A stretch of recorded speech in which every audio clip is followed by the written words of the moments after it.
Update July 5th, 2022 on the garden, best garden that I've ever had for the most part.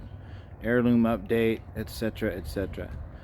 Okay, we have off to the side of our garden, this is a golden sunrise yellow tomato, and there's a marigold that is growing in there, and that is not on purpose, but I let the marigold stay there.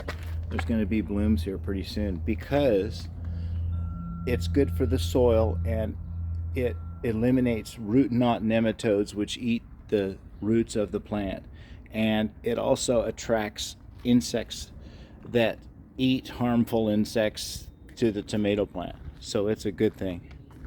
This is another golden sunrise yellow. These are the ones sort of off to the side in the perimeter, so that's a golden sunrise yellow one as well. And we get over to this to where we have the two Cherokee purple tomatoes, and in the middle marigolds, as I just described before, but these ones are put there on purpose. So anyway, this one's smaller than the rest of them, planted at the same time. I don't know why, it almost died. I almost pulled it out, but it came back, and so there you have it. My tomato plants are loaded with tomatoes and blossoms, and it's a fantastic thing. So we should get some tomatoes within a couple of weeks here, I'd say. This is what my dad used to call a volunteer tomato, and it's getting quite big. It was a scrawny little 4-leaf plant just a little while ago, and this is one of my Cherokee purple tomatoes as well. And it's a pagoda style sort of bamboo tie-up for the tomatoes. This is from last year. I was able to salvage it, and we'll see how it holds up. It tends to, the weight of the tomato plant, when you tie it up to that, tends to be too much sometimes though. And so we have morning glories. These are mostly morning glories that came up voluntarily from last year. As I've said in previous videos, morning glories just grow and they keep coming back. But I do have ones purposely planted here along with zinnia, which is blossoming.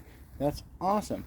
And it's the same thing that is over on this one here, is morning glories with unusually large leaves, and I have a zinnia coming up in the middle of there. So that'll be a nice change of color. The zinnias the morning glories are a beautiful purple. Okay, here's another Cherokee purple sunrise tomato, and we have zinnias, and we have serrano pepper, the lone serrano pepper plant, and morning glories, Cherokee purple. These are giant zinnias, and we'll see how they do in there. I had bigger zinnias planted in these other pots, but they kept knocking the pots over after they got too tall. Okay. This area right here, I have abandoned it for what was grown in the dirt, because I tried to rake it down and till it a little bit, and I put wildflower seeds in the bed, and they all came up, and wildflowers look like weeds sometimes when they first come up, so I didn't think much of it. But after they got about 1.5 feet high, I came out and most of it was dead, and it was because of gophers. Just like the old Bugs Bunny cartoons where he used to tunnel under the earth and it used to come up right, but it wasn't Bugs Bunny, it was a gopher. And they tilled all the way down here till the end, came back around and killed all the plants. So I took all of them out and I replanted in pots mammoth sunflowers. So what we're going to have is mammoth sunflowers along the fence here, and they'll go like 15 feet tall, and so that'll be pretty cool. And we might get some sunflower seeds out of this time as well. Here's my bird bath, which is an awesome thing. The birds are just now starting to come to it. It's brand new.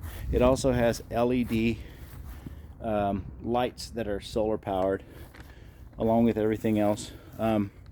These are dwarf zinnias, and like I said a minute ago, I planted dwarf zinnias because they don't get as high as the regular zinnias, and they're still beautiful flowers. And so I got them small so they would grow in the pots and they wouldn't tip the pots over. Here we have lettuce, Grand Rapids leaf lettuce, and I learned a valuable lesson from last year not to plant too much, because I had 4 plants in each box, and those was lettuce last year, and I had so much lettuce that I didn't know what to do. It was incredible. And so I planted just 3 lettuce plants, which will give me enough lettuce and even lettuce to give away throughout the whole season. And these are early scarlet globe radishes. Let's get us on this other side of the shadow. There we go. These are early scarlet globe radishes in the middle of a cycle. I just picked radishes from these spots here that you can see earlier, and it's delicious. So they're the first vegetables that I got from these. But these are ones I planted after them, and I'm going to replant there as well. So you just get a steady wave of radishes that come. These are carrots, red cord chantenay carrots, and they are shorter than a regular carrot, but I think as big around. I've never planted them before, so this is a first.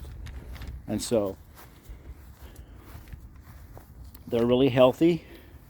I don't see anything that indicates that they're ready to pick or anything. I'm looking for the crowns at the top of it, where the root joins the plant to come above the surface of the soil. And these are Detroit dark red beets. Awesome. I planted these many times before. They take a long time to grow, because here's the biggest one, and it needs to get a lot bigger than that. So they need to be kept semi-moist, and bugs like to eat the leaves. You can eat beet leaves, of course. You can cook them like spinach, and so sometimes critters find them tasty, but these beets are doing really well. Again, similar to the story of too much lettuce, we had way too many beans last year as well.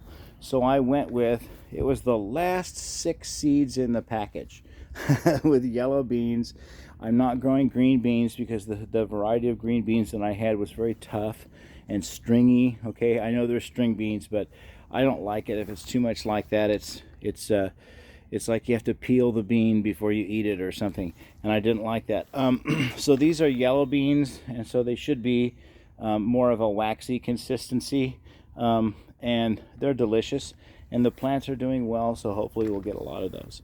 Here's morning glories again. Now, okay, here I'll explain that after we go here and look at the cayenne peppers, which are the only thing left in the beds to show.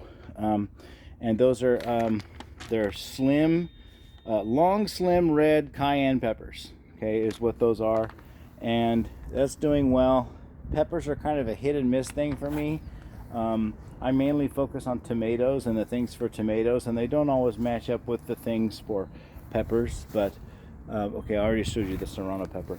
Okay, going around here where there's still a partial shade on the plant, you can see how beautiful these morning glories are, and how come I hassle with them, because it's incredible how many of them there are. There's just flowers everywhere, and what I get is I get this tower, the tower of flowers, man. Okay, I get that, and all that is, as you can see in previous videos, is a pole stuck down in the ground with an extension on it and jute twine coming down from it. And the morning glories do the rest. I didn't plant them. They came up voluntarily from last year, and they made this Christmas tree shaped tower. I think that's it. I'm really proud of the yard this year and of the garden, and soon we'll be enjoying homegrown tomatoes, Cherokee purple and golden sunrise yellow, and I'm really enjoying the garden. So I hope you enjoy looking at it as well, and thank you for watching.